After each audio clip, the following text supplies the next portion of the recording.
আইএসসিতে রয়েছে একটি কবিতা, স্বাধীনতা তুমি। আজকের আলোচনা পর্বে রইল এরই একটি এক্সট্র্যাক্ট।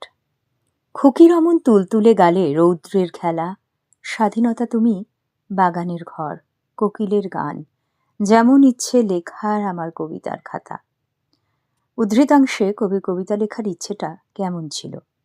খুকির তুলতুলে গালে রৌদ্রের খেলা বলতে কি বোঝানো হয়েছে? বাংলার পল্লী প্রকৃতির কবিতায় যেভাবে ফুটে উঠেছে তার আলোচনা।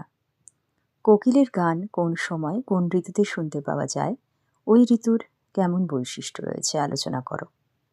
বিশিষ্ট কবি শামসুর রহমানের বন্দি শিবির থেকে কাব্যগ্রন্থের অন্তর্গত স্বাধীনতা তুমি কবিতার অংশ। কবি শামসুর রহমান বাংলাদেশের বিশিষ্ট কবিরূপে সম্মান আর প্রতিষ্ঠা দুই লাভ করেছেন। কবির বাড়িতে সাংস্কৃতিক পরিবেশ প্রতিকূল থাকলেও কবির স্বাভাবিকতার নিজস্ব খেয়ালে সেই প্রতিকূল পরিবেশকে সরিয়ে দিয়ে নতুন সংস্কৃতিকে প্রতিষ্ঠা করেছেন। কবি সাহিত্য চর্চার সূচনা শৈশবে হলেও প্রথম কবিতার প্রকাশ নলিনী কিশোর গুহ সম্পাদিত সোনার বাংলা পত্রিকায় 1949। তার কবিতায় বুদ্ধদেব বসু, জীবনানন্দের প্রভাব, বোদলেয়ার, রবার্ট উইলকে, ইয়েটস, পল এলুয়ার প্রমুখ বিশ্ববরেণ্য কবির প্রভাব রয়েছে। স্বপ্নরা ভবিষ্যৎকেই আলোড়িত করে, দিনকে ভবিষ্যৎকালের প্রান্তে নিয়ে যায়।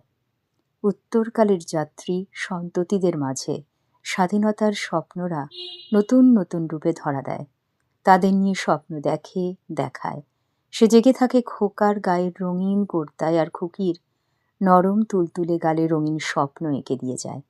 আগামীর ভবিষ্যৎ উজ্জ্বল হাতছানি দেয়, এই রৌদ্র সুরক্ষিত ভবিষ্যতের ইঙ্গিত দেয়।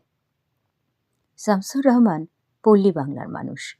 তার কবিতায় আমরা বাংলার মাঠ, ঘাট, নদ, নদী, সবুজ শ্যামল গাছগাছালি, পাখির কলরব, কলতান, অন্ধবাউলের একতারা, এক গৈরিক মা, শুধু ধর্মীয় পরব বা অনুষ্ঠানের কথাও তার বর্ণনার মধ্যে দিয়েও ধরা আছে।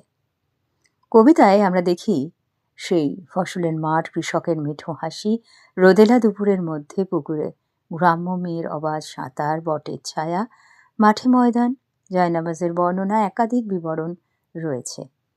কোকিলের গান সাধারণত বসন্ত ঋতুতেই শুনতে পাওয়া যায়। ফাল্গুন ও চৈত্র মাস থেকে ঋতুটা হয়। বসন্তকাল বাঙালির কাছে সৌন্দর্য প্রিয় প্রাণের বার্তা বহন করে আনে। মধু ঋতু ও মধুর সম্পর্ক নিয়ে বসন্ত ঋতু পরিবেশিত। বাংলা সাহিত্যের বহু সাহিত্যিকের রচনায় বসন্ত ঋতুর বিবরণ আমরা লক্ষ্য করি। আজকের আলোচনা পর্ব এ পর্যন্ত রইল। সবাই ভালো থেকো। অনেক অনেক ধন্যবাদ।